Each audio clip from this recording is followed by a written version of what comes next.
Bismillahirrahmanirrahim. Apa kata Imam Athaillah Iskandari? Bismillahirrahmanirrahim. Wanzur ila qawlihi sallallahu alaihi wasallam. Perhatikanlah sabda Nabi Muhammad sallallahu alaihi wasallam. Biasa kita sering dengar tapi tidak wanzur, tidak menelaahnya. Faman kanat hijratu, siapa yang berhijrah ilallahi wa rasulih, kepada Allah.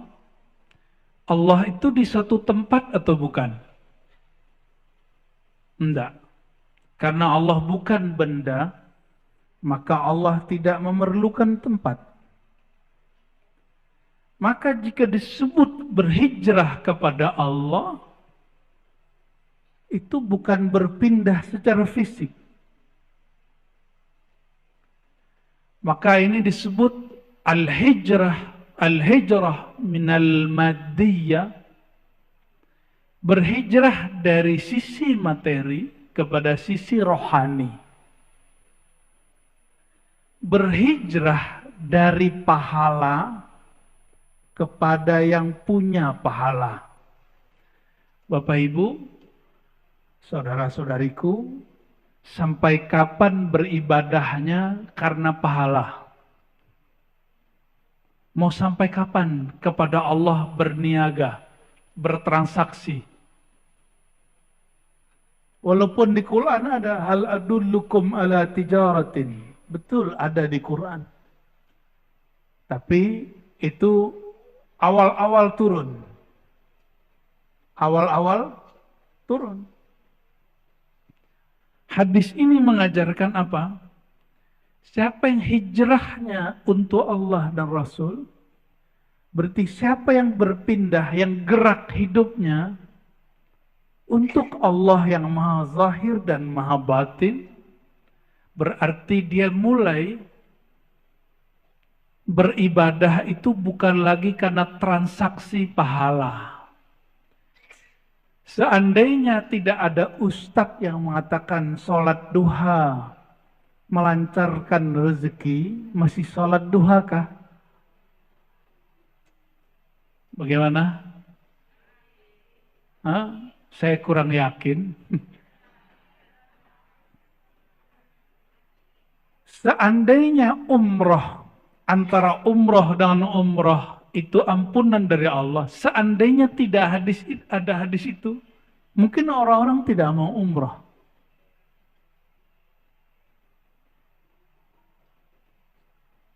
Seandainya tidak ada hadis, siapa yang duduk ba'da subuh sampai terbit matahari, maka bagi dia pahala umroh dan haji tamah sempurna. Siapa yang mau duduk?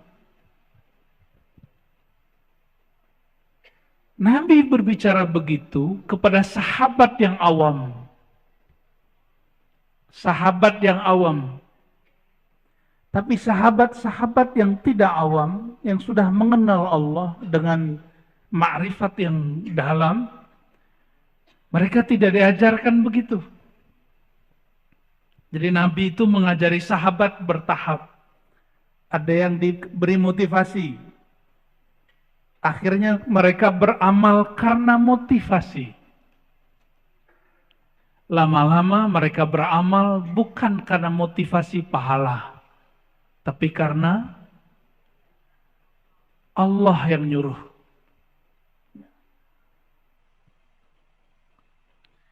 Ciri-ciri anak kecil berbuat amal diancam dulu atau diiming-imingi dulu. Ama diancam, benar nggak? Diancam dan dua-duanya. Sudah berapa lama kita seperti itu?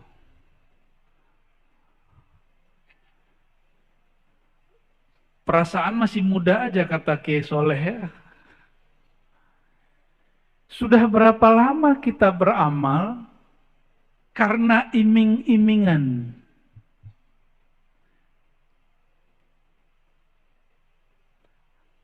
Kalau anak sudah gede, dia sholat itu bukan lagi karena diancam atau tapi karena dia sadar.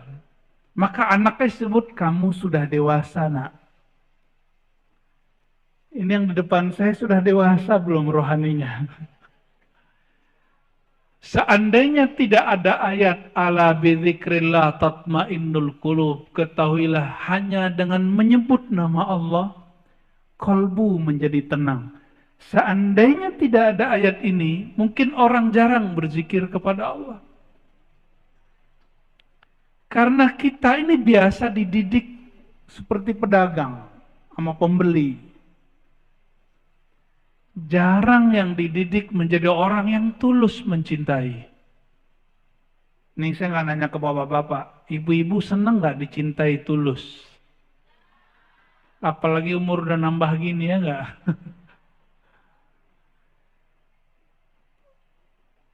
Dicintai bukan karena cantik, bukan karena kaya atau dan lain sebagainya.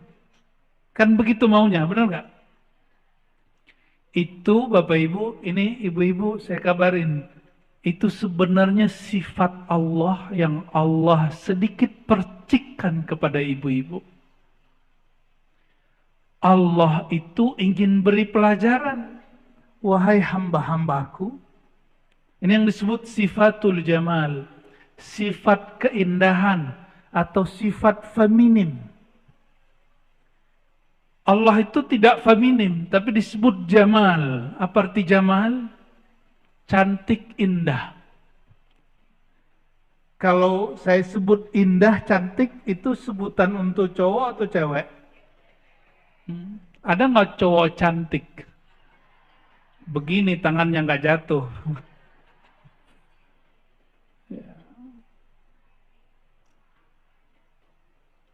Karena orang yang diberikan sifatul jamal, sifat indah dan cantik, ingin dicintai apa adanya, Allah ingin berkalam. Wahai hamba-hamba Allah, wahai laki-laki, wahai perempuan, wahai pria, wahai wanita, cintailah aku apa adanya. Makanya Allah disebut dalam hadis Imam Bukhari, innallaha ghayurun. Allah itu maha pencemburu. Pencemburu itu laki atau perempuan biasanya? Perempuan. Makanya ujian perempuan itu selalu cemburu. Ya. Benar Pak ya? Kalau kita cemburu beres Pak. Ya. Kalau ibu-ibu cemburu panjang ceritanya.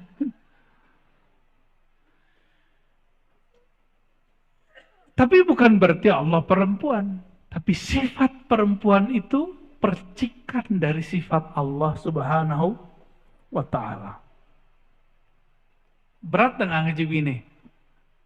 Enggak kan? Kalau enggak saya ganti topik.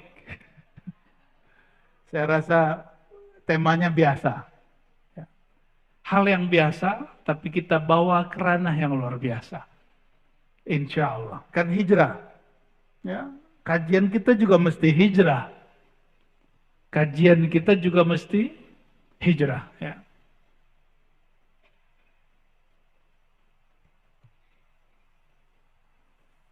Kata Imam Nuthailah, wa ta'ammal hadzal amr in kunta dha fahmin wassalam. Wahai muridku, perhatikanlah hadis ini jika memang kamu punya akal sehat, punya pemahaman yang tajam. Lalu oleh Imam Al-Khatib Al-Waziri, beliau menukil kalam Imam Abu Yazid. Ya. Abu Yazid ini didatangi oleh seorang laki-laki. Lalu laki-laki ini mengatakan, ya Sayyidi Ausini, wahai Tuan Syekh, wahai Pak Kiai, kira-kira begitu sekarang. Wahai Pak Kiai Soleh gitu ya. Kalau di sini kiainya siapa? Abu Yazid. Abu Yazid ini wafat tahun 261 Hijriah. Ini ilmu Kiai Mustafa Yakub menghafalkan wafatnya ulama ya. 261 Hijriah. Sekarang kita 1440 bener. Jangan salah lagi loh. Berarti sebelum maghrib tadi berapa? 1440. Nah, dalam Islam waktu itu dimulai dari maghrib. Makanya ada doa sebelum berpisah dengan tahun lalu, ada doa setelah masuk ke tahun baru. Meskipun oleh sahib kita yang di luar sana, bukan di luar masjid, di luar pikiran kita, tradisi itu disebut bid'ah, tapi ulama kita bilang tidak. Kenapa? Ini mengikuti Umar. Sayyidina Umar, dialah yang mempelopori tahun baru Hijriah. Kalau Umar sudah buat, maka kita isi dengan doa. Man sanna sunnatan hasanatan falahu ajruha wa ajru man amila biha. Ya. Kalau orang buat sesuatu yang baik, siapa yang ikutinya dapat keberkahan kebaikan. Ya. Imam Abu Yazid ditanya, wahai Tuan Syekh, wahai Pak Kiai Abu Yazid, tolong beri aku nasihat. Sering datang ke Kiai, terus ngomong, Pak Kiai nasihati saya. Benar nggak? Itu tradisi ulama salafus saleh. Lalu Imam Abu Yazid berkalam, in a'taka minal arshi ilal farsh, faqul lahu la, innama anta urid. Kata Imam Abu Yazid, wahai sahabatku, jika engkau diberikan Allah kejayaan aras, aras itu di puncak surga. Surga itu yang tertinggi apa? Firdaus. Tapi langit-langitnya surga Firdaus, langitnya itu aras. Berarti puncaknya surga Firdaus aras Allah. Yang boleh naik aras itu cuma orang-orang spesial. Di surga Firdaus hanya boleh bertemu Allah 2 kali dalam sehari. Sedangkan di aras boleh setiap saat. Maka banyak nanti di antara kita antri ingin masuk surga Firdaus. Dari surga Firdaus nggak puas ingin masuk ke naik ke aras Allah. Tapi nggak mudah. Nggak mudah, ketemu kiai aja sulit, apalagi ketemu Nabi Muhammad sallallahu alaihi wasallam. Benar nggak ketemu kiai sulit? Benar. Coba aja mau ketemu Abah Lutfi, nggak mudah loh. Ketemu Kiai Fulan, Habib Fulan, nggak mudah. Itu baru ketemu pewaris Rasulullah, zuriat Rasulullah sallallahu alaihi wasallam. Jangan dikira mati langsung ketemu Allah, enak bener. Mati langsung ketemu Rasulullah, enak kali. Nah begitu. Orang yang meninggal ketemu Rasulullah, hidup dia bersama Rasulullah Sallallahu Alaihi Wasallam. Apa kata Imam Abu Yazid? Seandainya engkau diberikan sorga, puncaknya sorga aras, atau kenikmatan dunia al-faras. Al-faras itu nikmat kasur maksudnya. Nikmat menikah. Faqul lahu la. Jawablah, katakan kepada Allah, ya Allah, bukan ini yang aku mau. Innama anta urid. Yang aku kehendaki hanyalah engkau, pemilik sorga.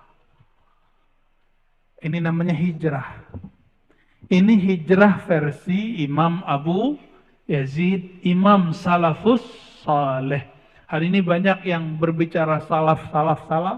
Ini versi salaf yang ruhaninya. Banyak orang menyebut kata salaf hari ini untuk menyakiti umat Islam. Benar nggak? Menyebut salaf untuk menyalahkan umat Islam. Tapi kalau kita nyebut salaf untuk menyebutkan spirit, semangat orang-orang terdahulu. Nah, itu perbedaan kita yang bersanad kepada mereka dengan mereka yang mengklaim selalu ikut salaf. Ya, gak usah rebutan. Ya, yang penting punya sanad. Apa arti sanad? Silsilah ilmu. Saya mau tanya Bapak Ibu, kalau disuruh milih sorga Firdaus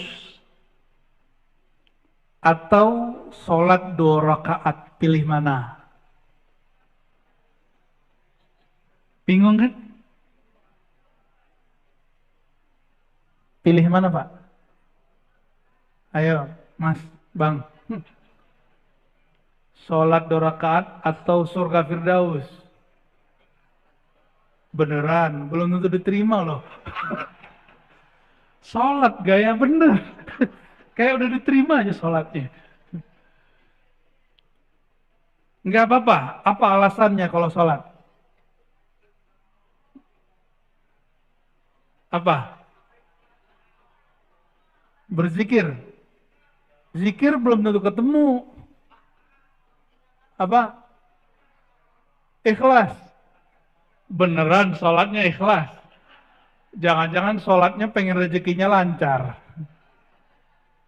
Ibu-ibu kalau sholat sama sorga Firdaus pilih mana? Sama Bang Firdaus ya maunya? Beneran? Wah keren juga nih jamaah Kiai Soleh ini. Imam Abu Sulaiman Ad-Darani. Siapa namanya? Beliau bagi jawaban dan alasannya. Kata beliau, "La'in khuyyirtu baina rak'atain wa dukhulil firdaus, lakhtartul rak'atain." Beliau ini dibully oleh sebagian orang yang tidak faham bab ini. Karena beliau mengatakan, seandainya khuyyirtu, aku disuruh milih sorga Firdaus atau sholat 2 rakaat. Lakhtartur rak'atain. Aku akan memilih sholat 2. Tunggu dulu. Sholat beliau pasti diterima Pak. Karena beliau sholat itu nggak tahu lagi kiri kanan. Tapi kalau saya milih Firdaus, karena saya belum tahu sholat saya diterima. Ayo yang mana ayo? Mulai bingung kan? Mulai bingung. Kata beliau, li'anni fil firdausi bihazzi. Karena aku berharap surga Firdaus itu keinginanku. Sedangkan rak'atain bi Rabbi, aku bersama yang punya sorga Firdausil A'la. Yang benar nih Pak. Udah begitu belum sholatnya? Nah, mirip-mirip. Ini saya kasih ilustrasi. Kalau kita ngobrol, duduk bersama orang yang kita senengin, apalagi lawan jenis, masa-masa dulu, masa muda. 5 menit, bukan, 5 jam rasanya berapa? Bener. Mau balik dulu, antar aja gitu ya. Bener gak? Bener ya? Tahu-tahu sudah matahari udah benar, udah maghrib. Dek, udah maghrib. Belum isya gitu. Tuh, pengalaman tuh. Itu baru ama makhluk yang kita senangi. Laki-laki senang dengan perempuan yang jamilah, yang indah.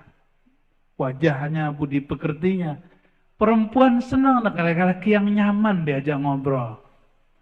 Apalagi nyaman dompetnya.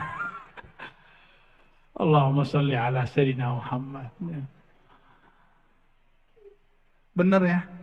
Sama orang yang kita senangi, Lama itu terasa sebentar. Betul? Ya. Kalau sama Allah kira-kira gimana? Kenapa orang bayangkan dengan Allah itu menakutkan? Karena selama ini kita dididik menakutkan. Allah itu tukang ancam. Allah itu suka ngancam, awas lo kamu masuk neraka lo. Ahli bid'ah lo. Ya.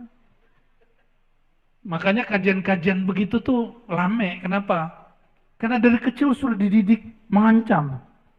Kamu gak sholat kan neraka lo. Kamu begini neraka lo. Gitu aja terus. Akhirnya ketika ingin hijrah, udah dewasa ingin hijrah, dengar orang baca hadis. Apa hadisnya? Kullu bid'atin dalalah wa kullu dalalatin finnar. Seneng aja bukan main. Setiap bid'ah itu sesat. Setiap sesat itu masuk neraka. Awas ente. Jadi orang-orang yang suka kajian-kajian ancam mengancam itu memang dididiknya begitu dari kecil. Jadi bukan salah kelompok itu sebenarnya. Tapi memang kita dari kecil dididik bab ancam mengancam. Jadi otak itu udah otomatis. Otak ini kan sering, kalau sering diasah dia akan mengikuti pola-pola itu. Alhamdulillah saya sering dididik guru-guru dan orang tua saya dengan apresiasi. Jarang diancam. Bahkan kalau nilai kami rendah. Percaya nggak Bapak Ibu, nilai akidah akhlak saya dulu 4. Karena tiap hari tengkar mulu. Nonjok orang lah, nendang orang lah, bonyok itu orangnya. Karena hobinya dulu silat sama karate. Tapi bapak saya pulang bilang 4. Ya masih kelas 2, semester 1, nggak apa-apa, ntar juga bagus ya. Nggak pernah ngancem. Kapan bapak saya ngancem? Sekali aja. Saya kelahi Pak. Mata kita merah. Pulang mata merah. Lidi dia ambil sama itu rotan. Lari lagi. Tongkar lagi ngalahin orangnya. Jadi cara didiknya beda. Semoga Allah merahmati kedua orang tua saya. Ayahanda masih hidup, ibu sudah berpulang. Sudah berhijrah ke alam barzah. Bapak Ibu yang karena Allah, kalimat ini jangan ditelan mentah-mentah ya. Betul dalam alam rohani, kalau kita sudah mengenal Allah, sudah merasakan namanya bab ihsan. Ihsan itu memandangnya dan dipandangnya. Ini biar indah. Mandang orang yang kita suka seneng nggak? Dipandang oleh orang yang kita cintai seneng nggak? Itu yang disebut ihsan. Beruntunglah yang namanya ihsan. Ya. Ya. Pengen namanya hikam ya. Bener, senang dipandang oleh orang yang kita suka. Senang. Dipandang oleh guru, dipandang oleh orang yang kita anggap mulia, kita senang. Tapi bedanya kalau dipandang guru, ada guru yang kalau mandang kita, kita keringetan. Itu karena gurunya suka ngancem. Ada guru yang jika pandang kita, kita senang. Berbunga-bunga. Begitu nggak? Rasulullah itu digabung dalam diri beliau 2 hal itu. Ada bab jamal, ada bab jalal. Sehingga ada sahabat baru datang kepada Rasulullah Sallallahu Alaihi Wasallam. Dia merasa dirinya paling sempurna diperhatikan baginda. Apa kata dia? Dengan pedenya bertanya, wahai Rasulullah, apakah aku orang yang paling engkau cintai? Rasulullah ini jujur. Kalau ditanya begitu, jawabnya juga jujur. Maaf, orang yang paling kucintai Abu Bakar. Langsung wajahnya. Di situ dia tahu Rasulullah itu suka memberi perhatian semua sahabatnya. Wala yaqta' haditha ashabih. Nabi itu kalau sahabatnya ngomong nggak dipotong. Nggak sanggup jadi nabi, Pak. Saya nggak sanggup jadi nabi. Saya kalau orang banyak nanya, saya potong aja. Pertanyaannya apa mas? Gitu, langsung gitu. Kalau Rasulullah enggak. Apalagi kita dikasih limit sama pengurus. Sekian menit, Buya, katanya. Ya harus kita potong-potong tuh kalau orang nanya. Kalau kita belum sampai martabatul khawas, tingkatan setinggi beliau, atau murid Imam Ad-Darani, pilihlah surga Firdaus. Tapi kalau sudah tahu ilmu ihsan, sudah merasakan nikmatnya sholat. Udah pernah nikmat sholat belum? Nikmat sholat bukan karena bacaan imam bagus. Mohon maaf nih para imam. Bukan. Nikmat sholat itu munculnya dari dalam.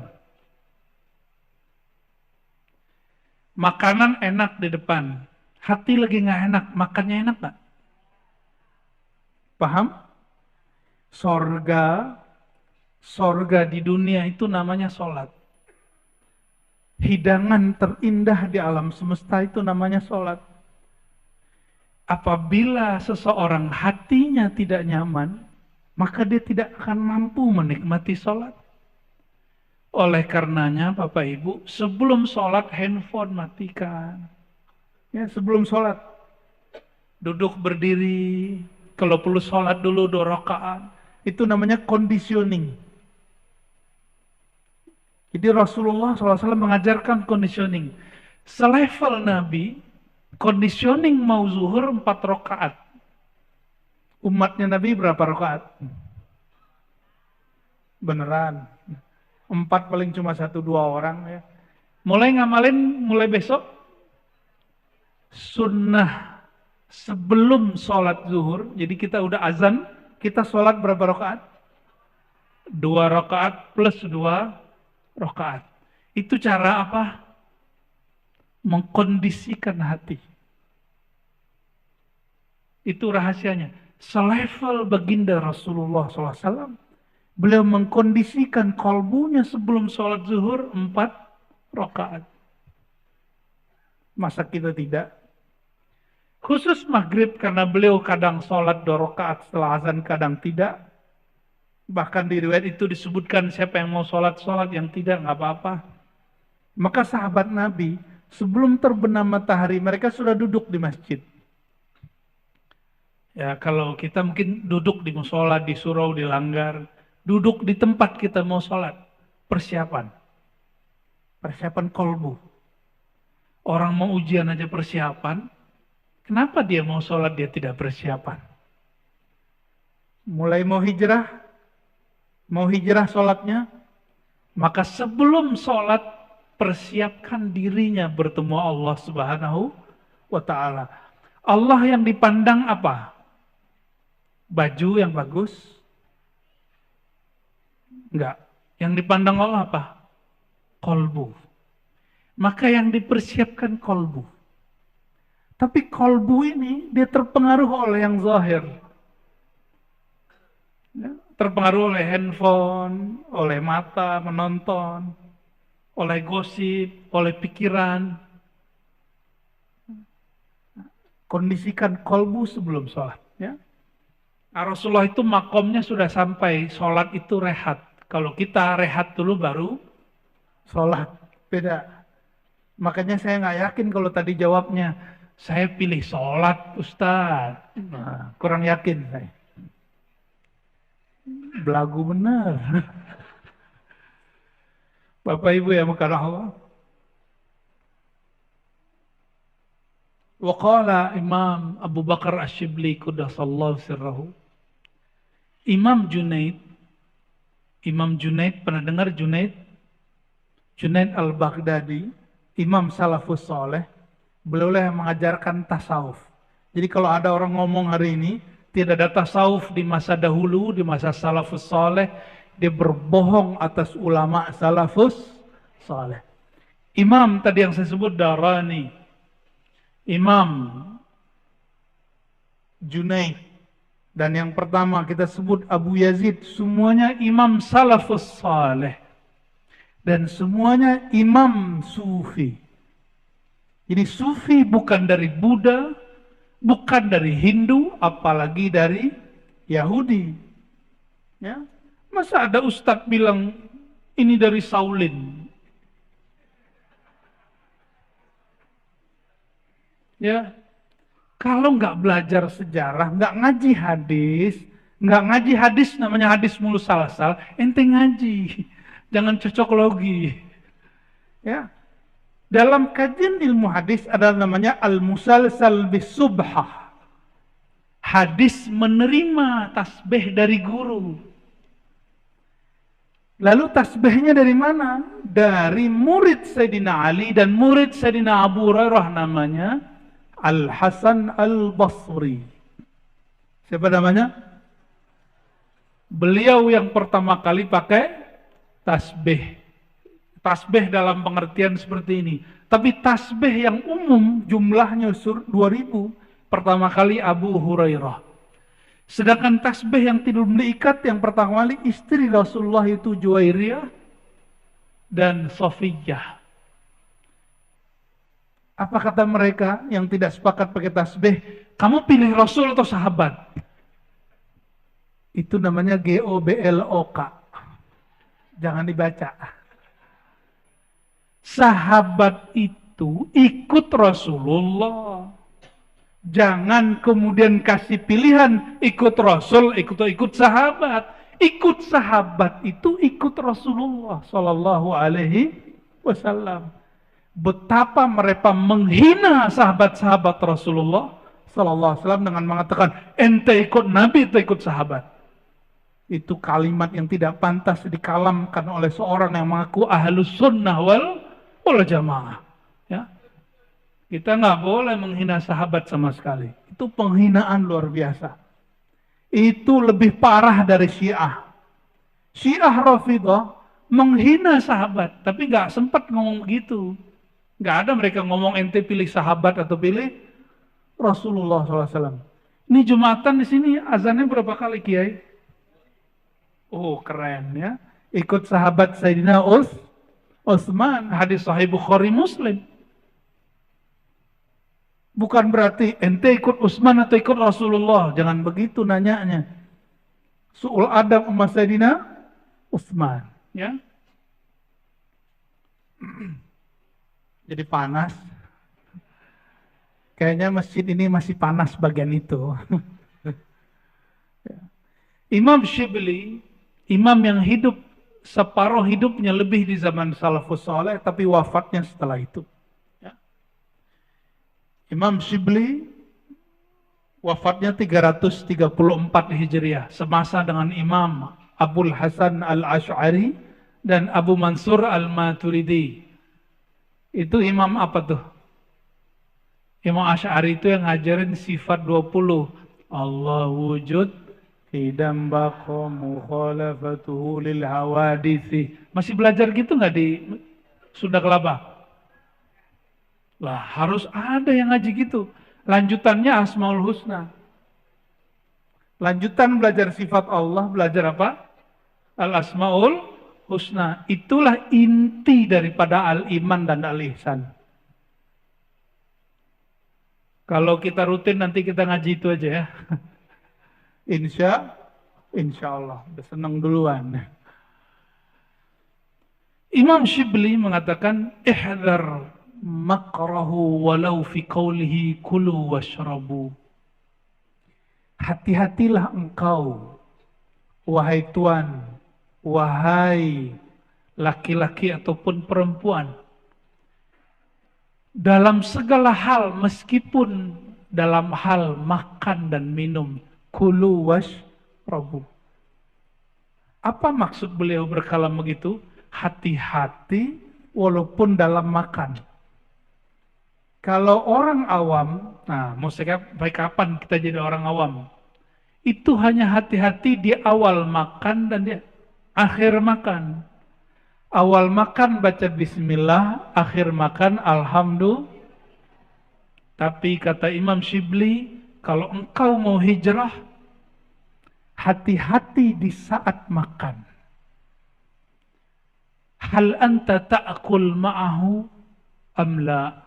Apakah engkau makan dan merasakan kebersamaan dengan Allah atau tidak?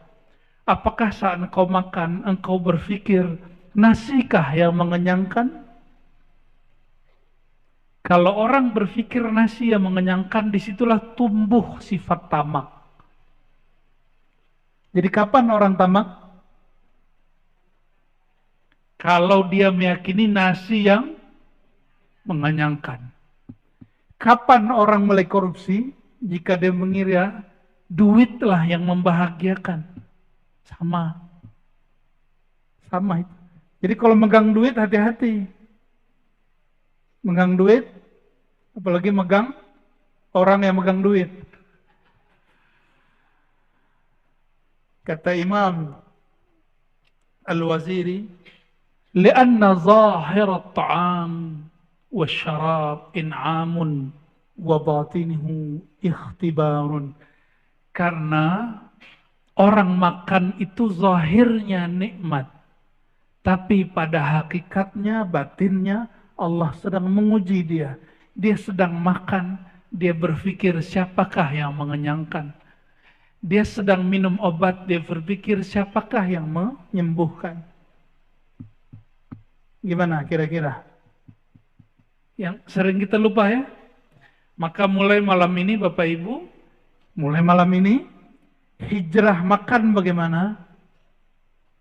Bismillah itu terjemahannya, aku makan bersamaan dengan nikmat Allah.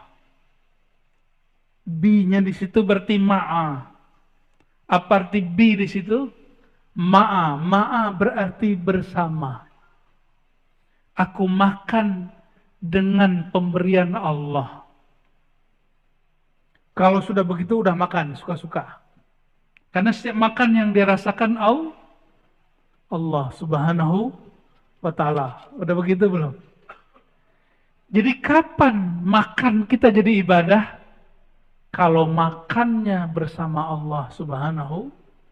Sehingga ketika makan, yang kenyang tidak hanya perut, tapi yang kenyang juga batinnya. Itulah makan yang membuat mudah bangun malam tahajud. Itulah makan yang membuat mudah bangun subuh. Itulah makan yang membuat pikiran orang bisa jenius. Jenius melebihi jeniusnya orang-orang dunia, tapi jenius akhirat. Orang jenius itu visioner. Visioner ahli dunia, bagaimana dapat untung di dunia. Tapi visioner orang akhirat, dia berpikir sampai melewati dunia. Berarti sampai ke akhirat. Jadi hitung-hitung dia sampai ke akhirat. Itu orang visioner.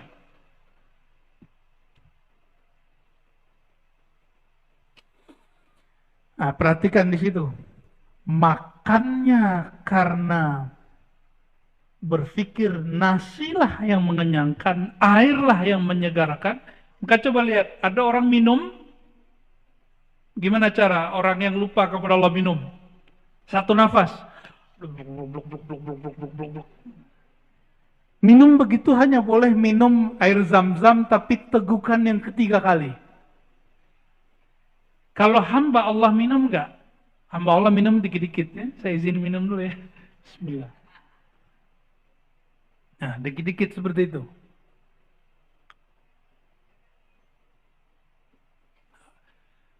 Jadi minum jangan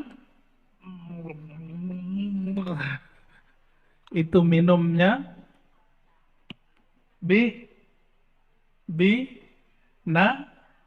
bina-bini. Itu hewan yang minum begitu. Maka disebut di Quran ulaika kal an'am. Dia berpikir air yang menyegarkan. Masih ingat kisah Talut? Talut itu diuji oleh Allah dan pasukannya. Itu pasukannya banyak. Pasukannya awalnya puluhan ribu. Tapi turun perintah wahyu. Wahai Talut, kalian boleh minum dari air sungai. Itu mereka kehausan, berhari-hari nggak ketemu air. Tapi hanya ini apa namanya? Apa sih namanya bahasa Indonesianya? Sauk. Ya, gitu aja deh ya. Segini, setelapak. Ambil air, gitu. Ini ilmu wudhu. Pernah belajar wudhu nggak? Tapi bab ini jarang orang mengajarkan. Kalau kita berwudhu, nah, bagian air sedikit saja, bagian wajah, kita minum. Ya. Ada yang ngajarin begitu nggak?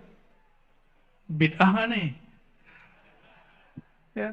Di kitab-kitab lama masih ketemu Pak begitu. Ya, itu manfaatnya ada. Nanti kalau kita ketemu lagi kita jelaskan rahasianya. Ya. Ternyata caranya diambil dari mana? Dari Talut minum air. Berarti kalau begitu airnya sedikit kan? Karena belum dituang ke mulut dia sudah tumpah duluan. Disitulah Allah mengajari Talut dan pasukannya. Dia dan pasukannya 313. Tadinya berapa orang? Puluhan ribu orang ikut. Begitu dalam satu riwayat lain ribuan orang. Tapi karena perintah kalian tidak boleh minum kecuali hanya seteguk dari bekas tangan. Apa kata yang lain? Ah, ini nggak masuk akal. Masa kita mau perang nggak boleh minum? Jadi dia berperang pakai akal. Akal yang sempit ini. Otak kita kan kecil sekali. Akhirnya banyaklah minum, diambil satu gayung, blok, ngantuk. Yang lain muncul rasa takut. Jadi orang itu kapan dia muncul rasa takut miskin, takut mati, kalau perut sudah kenyang. Perut sudah kenyang, tabungan sudah banyak, mulai muncul rasa takut mati, takut miskin, takut dicuri. Benar nggak? Kalau nggak nabung apa yang mau dicuri? Ya, itu mulai muncul tuh. Sama, pasukan Talut mundur. Yang maju cuma 313 orang. Sama dengan Ahlul Badar, 313 orang bersama Rasulullah SAW. Ya, dia nggak boleh tamak. Nggak boleh tamak sama sekali. Nah, coba hijrah minum, tadi hijrah makan. Mulai malam ini, detik ini, kalau minum bukan lagi dengan meyakini air yang menyegarkan. Toh, tentara Talut mengalahkan musuhnya Jalut. Mereka jumlahnya cuma 313 dan minumnya sedikit. Karena yang menyegarkan, yang menghidupkan bukan air minum, tapi Allah Subhanahu wa Ta'ala. Benar nggak nih? Ya. Nanti ada masa Bapak Ibu, gak tahu ini sebagian ibu-ibu mungkin sudah dipanggil Allah nanti. Nggak nakut-nakutin. Sebagian kita sudah dipanggil Allah nanti Bapak-Bapak. Ada masa orang karena air satu gelas bunuh-bunuhan. Sekarang belum Pak. Ini sudah mulai. Coba, adakah orang Jakarta minum air sumurnya? Nggak ada, karena sumur kita sudah ternodai. Sudah tercemar. Semua kita minum pakai air. Bukan aqua ini. Tuh, alam bawah sadarnya sudah begitu. Semua orang nanti minum begitu. Ada masa itu air nggak ada masuk ke Jakarta.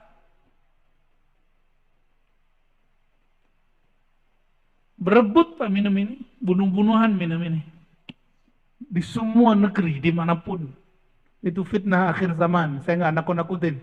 Rasulullah yang mengabarkan, sallallahu alaihi, kalau nggak sanggup meninggal aja sebelumnya ya. Bayanginnya sulit kan? Tuh banyak yang mau minta mati sebelumnya tuh. Tapi kalau sudah ngaji bab hijrah minum, dia faham yang menyegarkan, yang menghidupkan bukanlah air, tapi Allah Subhanahu. Ya, teorinya gitu Pak, teorinya. Coba aja ntar ya.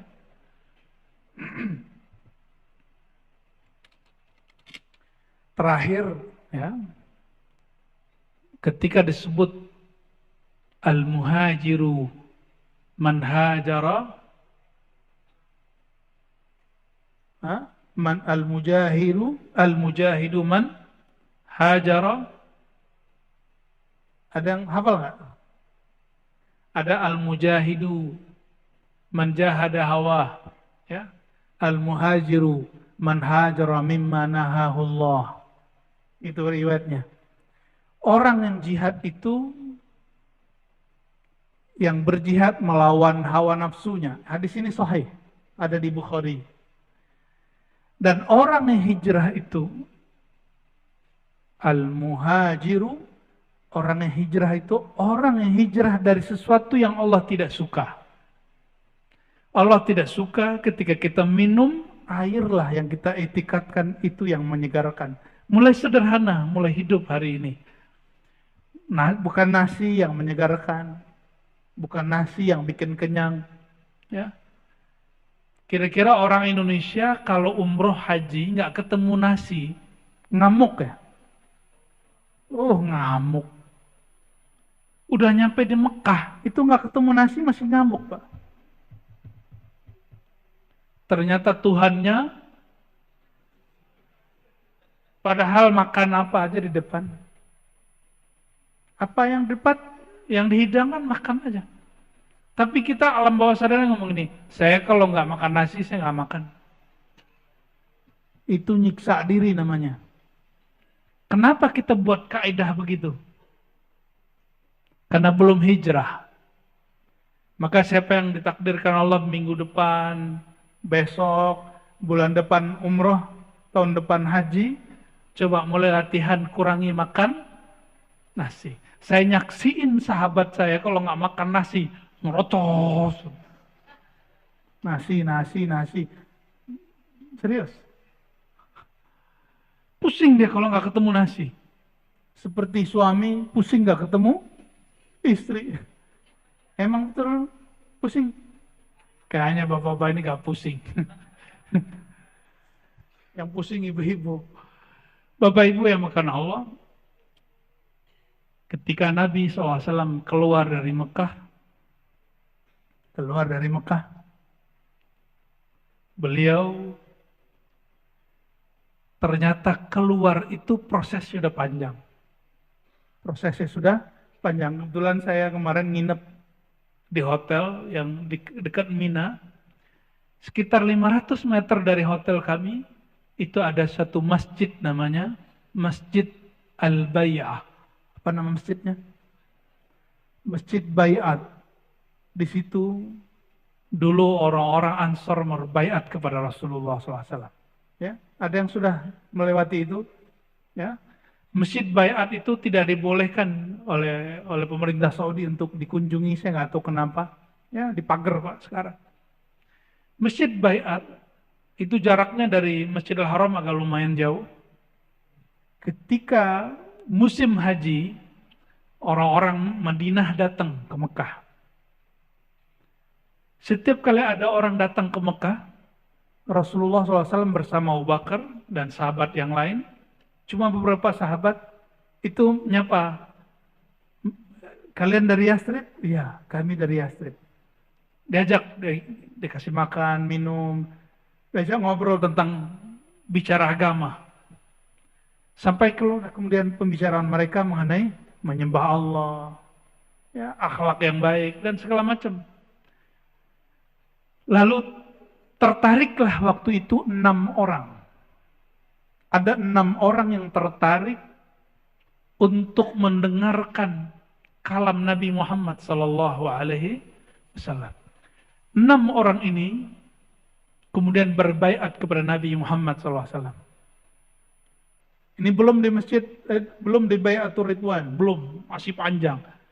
Lalu mereka mengatakan, wahai Rasulullah, kami izin pulang kampung. Ketika mereka pulang kampung, setiap sahabat yang 6 pulang ke rumah bawa berita kabar baik. Ternyata di Madinah sudah muncul kabar yang diberitakan oleh orang-orang Yahudi bahwa akan muncul Nabi akhir zaman. Jadi siapa yang mengabarkan? Orang Yahudi. Lalu orang Madinah, orang Yathrib mengatakan, Bani Khazraj, wahai ahli Madinah, jangan keduluan orang Yahudi. Fala yasbiqannakum al-Yahud. Jangan keduluan Yahudi. Nabinya kami sudah ketemu, kata 6 orang ini. Maka 6 orang ini, semua keluarganya dan sukunya ikut Islam. Tapi 6 orang ini kemudian datang lagi ke Mekah beberapa bulan setelahnya, bawa 12 orang dan beberapa perempuan, 1 perempuan atau 2 perempuan. Lalu mereka baiat di tempat yang disebut Masjid Al-Bai'ah. Silakan cek, buka GPS ya. Mina, lalu di antara Mina dan Mekah, Masjidil Haram itu ada namanya Masjid Bai'ah. Mereka baiat di situ berapa orang jumlahnya? 12. Berarti sebelum Nabi hijrah itu sudah ada yang Islam dari ahli Madinah. 12 orang pulang mengislamkan 70 orang. 70 datang. Baiat lagi di tempat itu. Kapan mereka baiat? Nggak mungkin siang. Pasti dibunuh oleh kafir Quraisy. Tidur kafir Quraisy, jam 12 malam mereka datang ke situ berkumpul. Itulah tradisi Nabi SAW ngaji jam 12. Ini saya senang sekali, Sunda Kelapa walaupun cuma sekali setahun atau beberapa kali sebulan, buat tradisi ngaji sampai tengah malam. Sampai jam berapa nanti Ustaz? Oke. Sampai jam 2. Jam 3, luar biasa. Itu sunnah apa? Sunnah sebelum hijrah. Itu persiapan hijrah. Kuat nih, gak tidur sampai nanti. Ntar kan ada Syekh Muhammad Ali Jaber ya. Siapa lagi? Syekh Hisham. Jangan tidur ya, ngantuk-ngantuk dikit boleh. Ini belajar, kalau kami dulu hampir setiap minggu. Bahkan seminggu itu saya 2-3 kali ngaji jam 12 sampai jam 3. Lalu yang kita siarkan dulu kajian hikam semasa pandemi itu nggak pakai masker, Pak. Jam 12 sampai jam 3, jam 12 sampai jam 3. Tapi alhamdulillah nggak pernah dibubarin pemerintah, alhamdulillah. Saya berterima kasih juga. Nggak pernah dibubarin. Tapi kami membubarkan diri sendiri ya.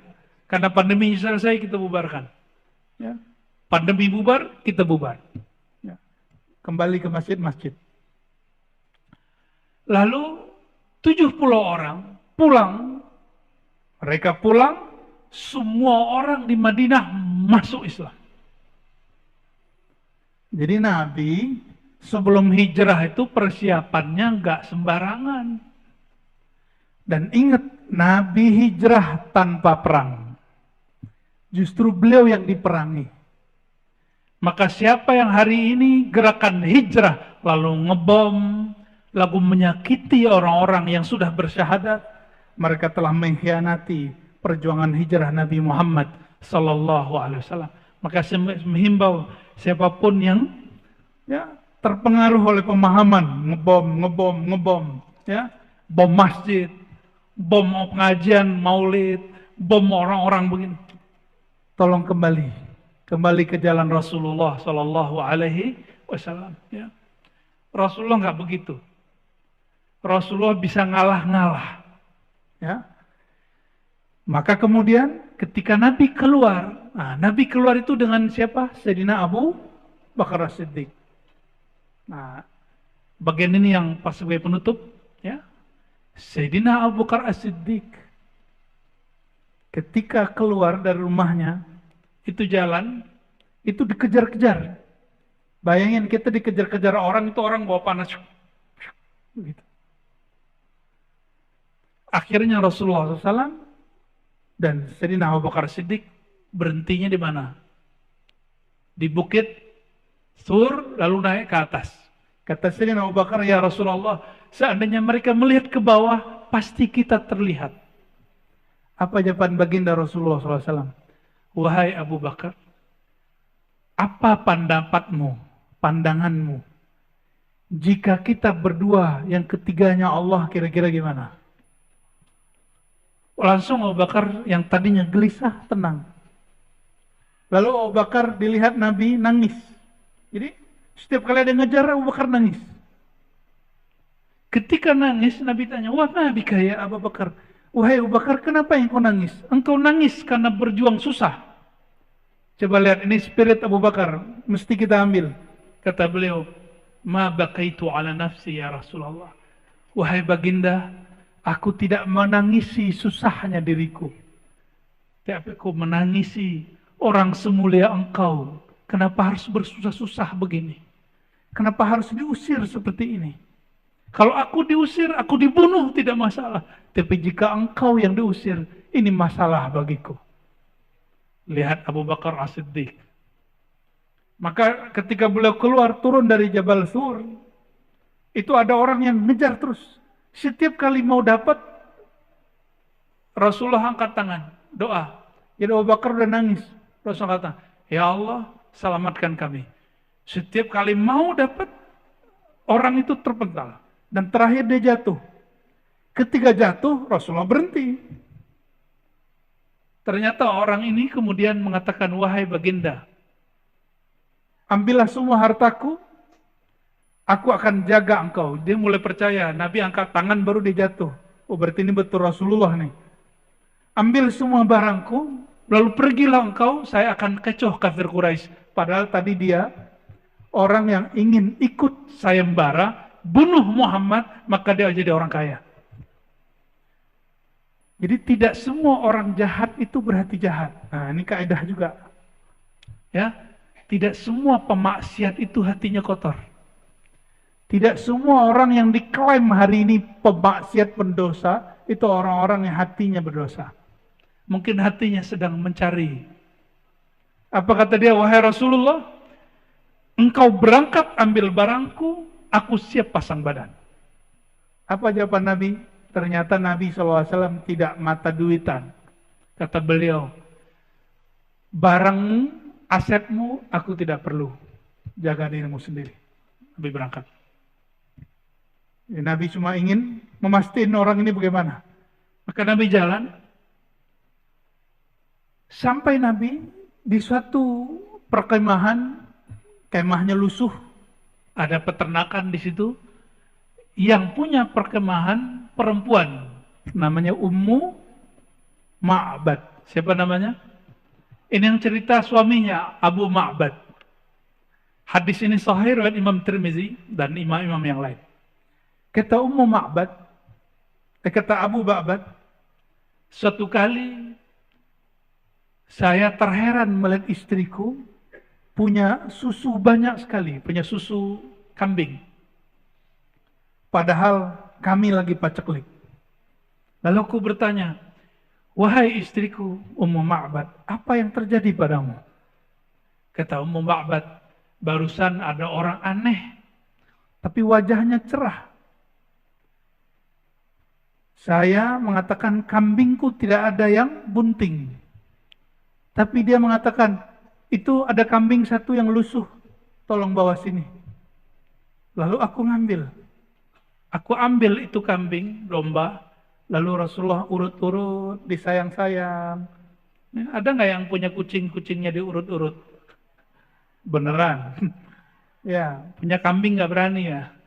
Diurut-urut, lalu bagian susunya, itu bukan lagi bunting, Bapak. Nggak ada susunya. Apa kata Nabi? Wahai domba, wahai kambing, semoga Allah memberkahimu. Betapa beruntungnya si kambing dipegang-pegang oleh Rasulullah Sallallahu Alaihi Wasallam. Itu nggak ada air susunya, Bapak Ibu. Dipegang sama Nabi, habis diurut oleh Rasulullah SAW, itu langsung air susunya dan susunya itu penuh.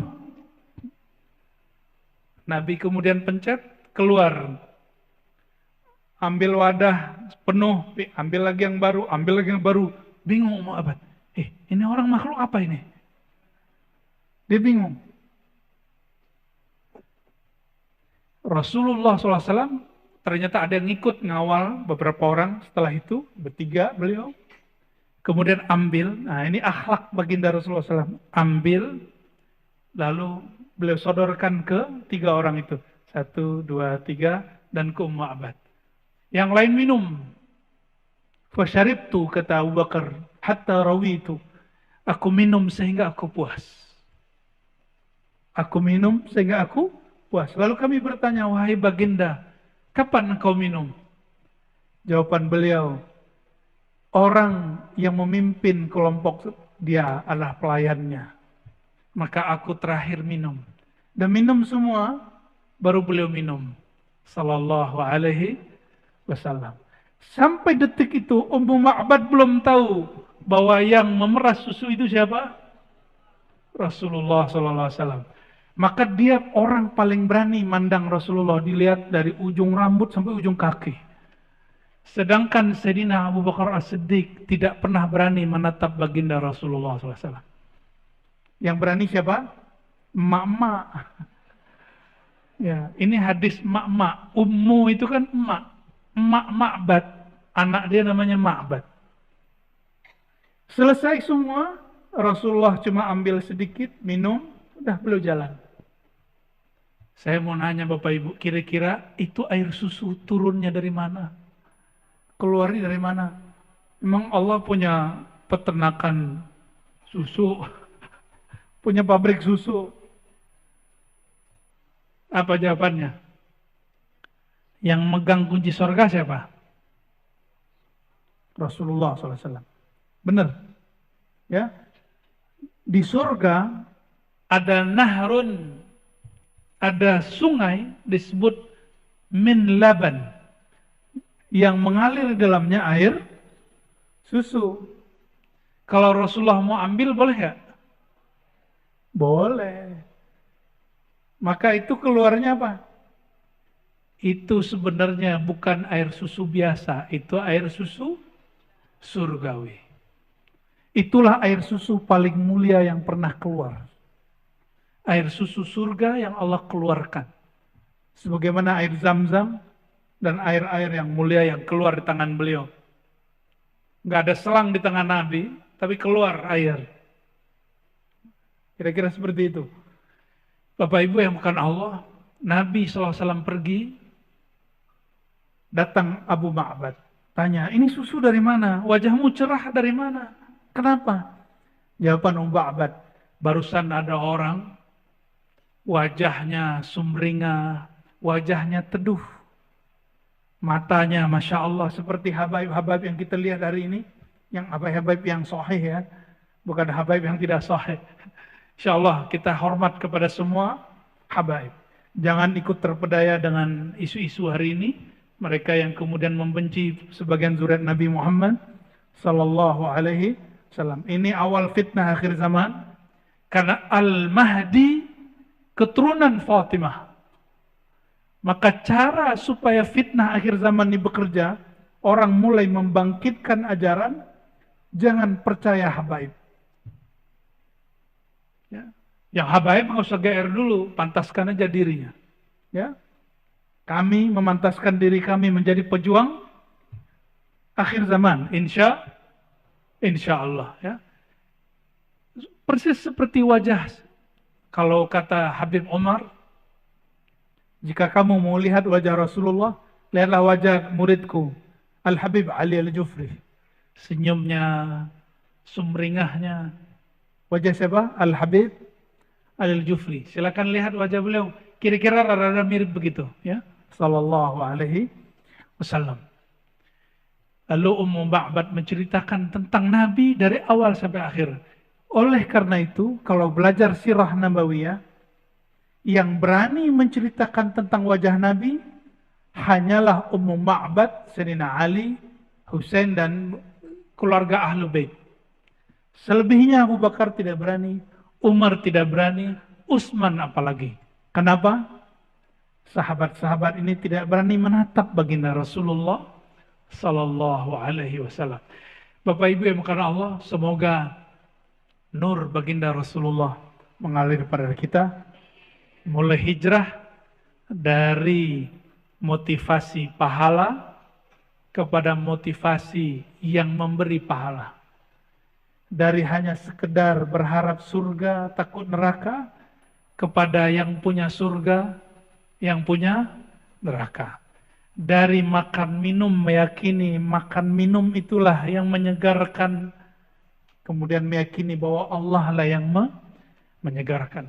Semoga hijrah ini berlanjut dan tambah sempurna sebelum kita wafat. Semoga Allah terima hijrah kita semua. Amin ya rabbal alamin.